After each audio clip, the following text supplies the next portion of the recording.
Hello guys, let's get started. So we're going to be using markers and white piece of paper. So I started out with a sketch of my character, and right before I start to marker anything, I kind of erase where I'm going so that there's no pencil marks underneath it, and then you just kind of start marking the paper. We're going to fast forward a little bit so I can show you a close-up shot of a really good example of where the color theory works in. So you can see I use a dark pink on the outside and a lighter pink on the inside for this heart. You want to do little dots right next to each other, and you kind of want to leave a little bit of white space in between. So you can go back in with the dark pink and kind of, you go in and out. So you start and you add a little bit of one color until it looks a little good, and then you go in with another color and you repeat that until you get the result that you want. So you see I'm erasing again. I wanted to make the shirt purple. So kind of outline the basic shape that I want to do first, and then I can go in and use my other colors to really make the object look more realistic. I know we're making video game characters, but we still want there to be some depth in there. So you see I'm just putting down color. So that's kind of the first step, is you want to just lay down the color, and you can see I'm just lightly tapping the paper. You don't want to stab your marker too heavy. You don't want to ruin the markers. You don't want to stab a hole through the paper. You're just lightly doing little dots, and this is sped up, of course. You won't be going this fast, but for time's sake this is sped up. But you just cover the whole object in the one color that you want to start with. For example, this is purple, and then I go in with a little bit of a darker purple just around the outsides and in areas where I think there would be some shadows and some darker lines, some creases where you would have in the shirt. You would see like creases by the arms and on the sleeves.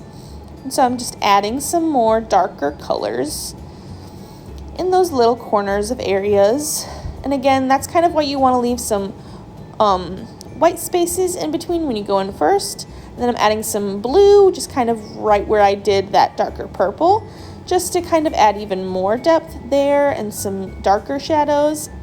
And for the highlights, for spots where that would be lighter, I'm using a little pink, because if you remember, next to purple is red, and pink is a shade of red. So we're just adding a little pink for the light spots, and then we're going back in with that purple.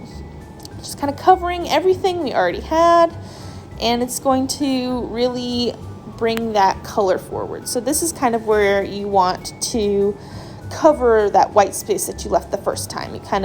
You go in with one layer of the dots, you add some of those colors, like the darker colors that you would want to do first, and then you go over it with the first color that you didn't.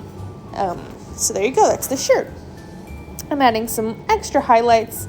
Sometimes it's good to go in with that light color again if it's kind of hiding when you go over with the second color, but this way the highlights show up a little bit more.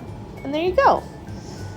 And so when we're all done coloring the whole thing, it's kind of a good idea if you want to outline your whole drawing in a light gray. So a lot of times video game characters have a black outline around all the objects.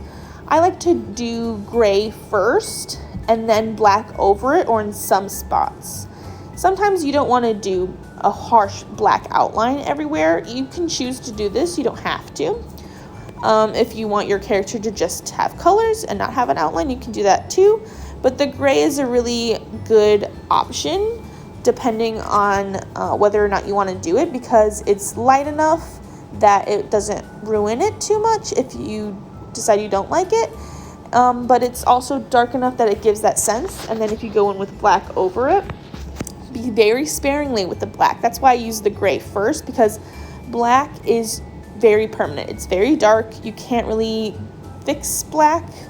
So if you have black in your character drawing, if they're wearing a black shirt or black pants, definitely start with gray and use black sparingly, because it is so dark you can't really remove it too much.